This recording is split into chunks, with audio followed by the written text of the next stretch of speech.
Hello there. Welcome to Cool Talk Talks. I've been gone for a very, very long time, and I had to reassess a few things in my life personally and professionally. So I do apologize for that, but here I am, and I am back. Quick announcement. My other YouTube account, CTT Loves Movies, I'm going to discontinue, but we're going to play those cinema videos over here at Cool Talk Talks. Cool Talk Talks is going to dedicate itself to history and cinema. Today, cinema. We're going to talk about the Oscars. Very, very early, I'm going to predict who is going to get nominated and who is going to win. And let's see how well I do. All right, but before we do that, let's get a quick look at some of the movies that we've seen this year.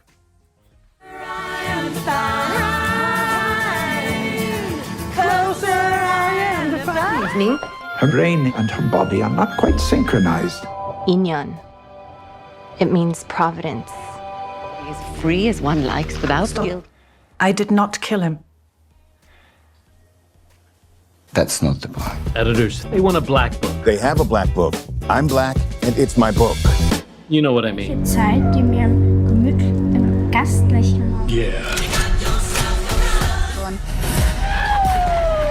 You're so... What would make a 36-year-old woman have an affair with... Oh, yeah. You were supposed to be her bye. All right, whatever. Whatever? Wow. Whatever? Osage are the finest, wealthiest, and most beautiful people on God's earth. Sir, I don't understand. That's glaringly apparent. I can't fail this class. Oh, don't sell yourself short, Mr. Coates. I truly believe that you can. You must ain't got no kinfolk around these parts. All I had was my sister. The Nazis have a bomb. I have a 12-month head start. 18. How could you possibly know that?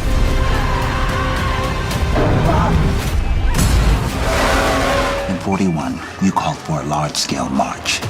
The time has come for another. It's insane. You tried that when you were 28, and you did not make it when you're 28. I don't believe in imposed limitations. I don't believe in any limitations.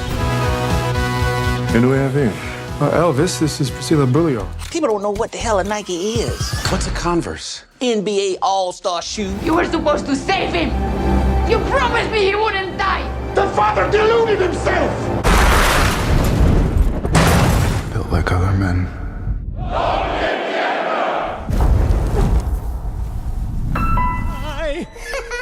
Ooh, fresh meat for the grinder. Don't forget where we came from.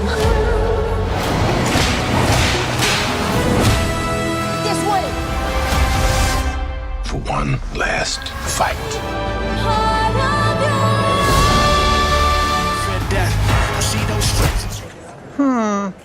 Barely at 28. Not even a double A. Oh my God! Flash! Hi. I love you. Thank you.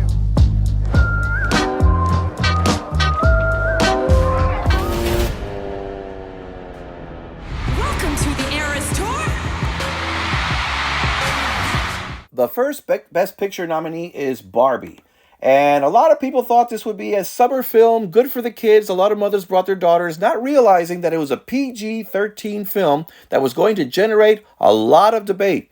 What's funny is a lot of men have embraced the film too, and that's due to Ryan Gosling. Now, Ryan Gosling and Margot Robbie were hilarious. The production design, top of the line. Barbie will be nominated. Now, my choice and my prediction for the winner would be Oppenheimer. Who would have known that a 3-hour film with no major stars, a lot of talk, very political, 3 parallel stories that are taking place over 3 different timelines, very similar to Dunkirk in that regard, but with no real action, would have generated $1 billion worldwide. It is amazing. It is my prediction. It is my choice. I'll also add, it's one of those movies that you may have to see twice to really fully appreciate it. I would say it's Christopher Nolan's best film, and that is saying a lot. And the premise of the film, the theme, is actually very scary. Killers of the Flower Moon. Now, who would have thought that this movie at about 3.5 hours was so captivating? Performances top-notch. I did like it. I liked it a lot, and I'm amazed that Martin Scorsese in his mid-80s is still able to pump these films out. If Past Lives were to win Best Picture, I would be very happily surprised. It is the directorial debut of Celine Song from South Korea, and it's a tremendous achievement. It's a very quiet film, and it's very romantic.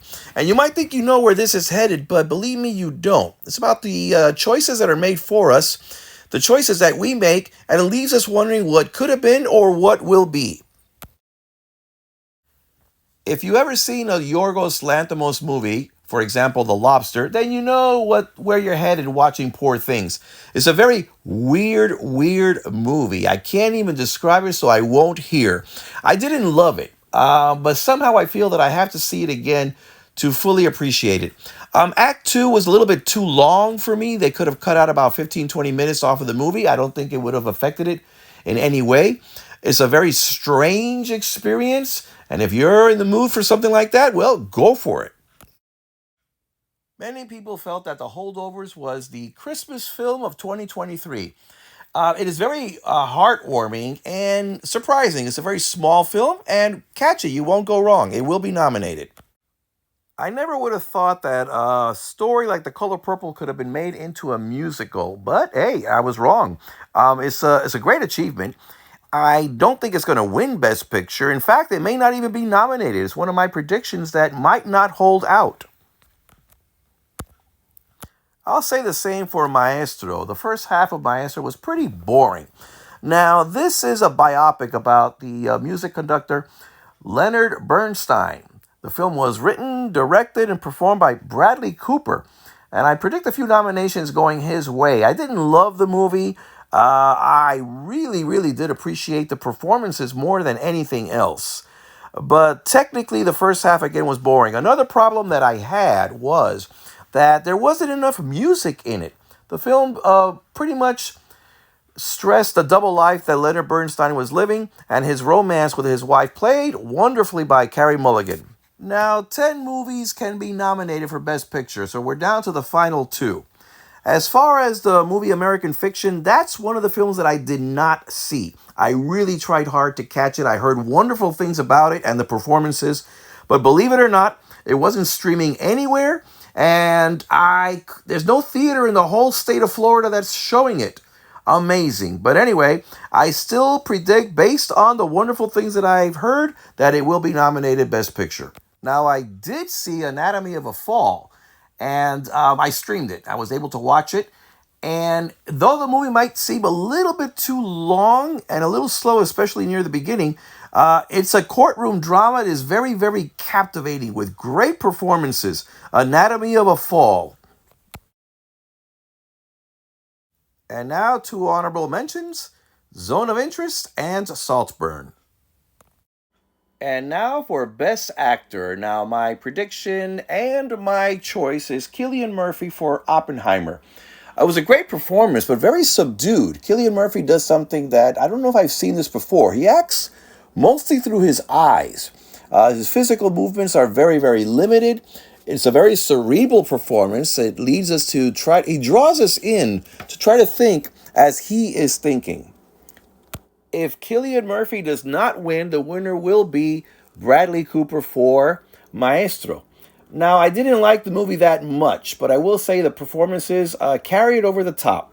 Add to this that Bradley Cooper has been nominated in different categories 9 times and has never won. Some feel that this might be his year.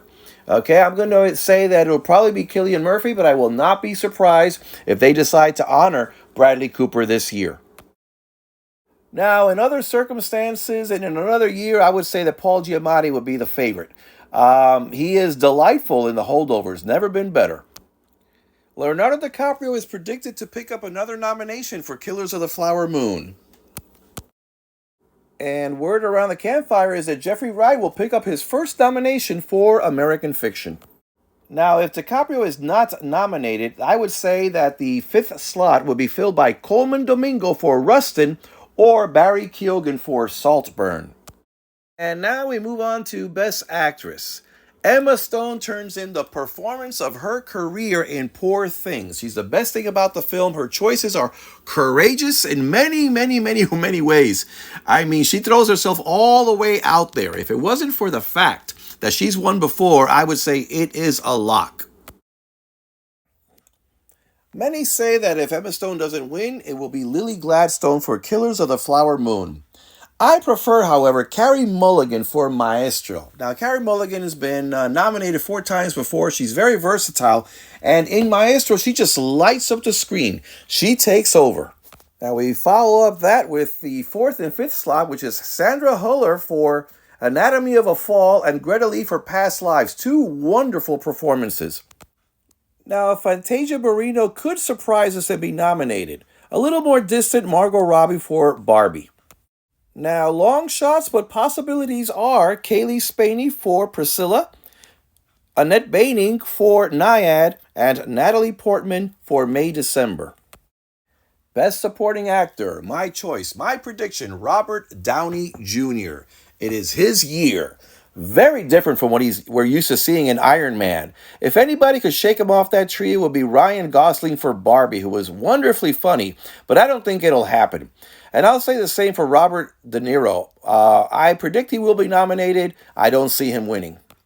Now, the 4th and 5th slot will be filled by Mark Ruffalo and Willem Dafoe for Poor Things. I predict it'll be these 2. And it's a shame that neither one's going to win. I mean, they've both been nominated several times before. I say Mark Ruffalo has an edge over Willem Dafoe, but again, it's Robert Downey Jr.'s year. If Willem Dafoe does not get nominated, then I predict it'll be Charles Melton for May December.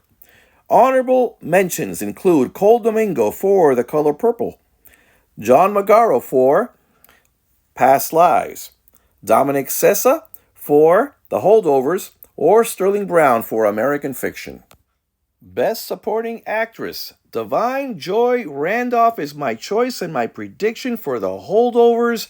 However, I'm going to have to say that the 2 characters from The Color Purple, Taraji B. Henson and Danielle Brooks, will probably be nominated, and Danielle Brooks could give Divine Joy Randolph a run for her money. It is a tough one. But I'm going to stick to my guns, and I'm going to say it's Divine Joy Randolph. She will be the one to beat. A very heartbreaking and yet very funny performance that she held in The Holdovers. I've been a big fan of Emily Blunt for many years, and I'm happy to say she'll finally pick up a nomination for Oppenheimer. Now, the 5th position will be filled by America Ferrera for Barbie or Penelope Cruz for Ferrari. Viola Davis may squeeze in for Air, and a couple of long shots, Julianne Moore for May December and Jodie Foster for Nyad. And here's where things get interesting. When we start talking about the Best Director, is it possible that 4 out of the 5 Best Director nominees be all women? Greta Gerwig for Barbie, Celine Song for Past Lives, Juliette Triet for Anatomy of a Fall, a distant possibility, Emerald Fennell for Saltburn, and how about an African-American male, Cord Jefferson for American Fiction? Now, some of you might say that would be great for diversity, but it's not going to happen because 5 white boys came in to spoil it all. You probably would guess that Christopher Nolan would be my choice and my prediction for Oppenheimer. It's his best work ever. Martin Scorsese is lined up to pick up yet another nomination for Killers of the Flower Moon. Yorgos Lanthimos will be nominated for Poor Things. My next 2 predictions are a little shaky. Alexander Payne for The Holdovers or Bradley Cooper for Maestro. I think Alexander Payne might fall along the wayside, and Greta Gerwig will be the only female this year to be nominated for Best Director. Now, if Bradley Cooper doesn't get nominated, I'd be happy to see Juliette Triet get nominated for Anatomy of a Fall or Celine Song for Past Lives.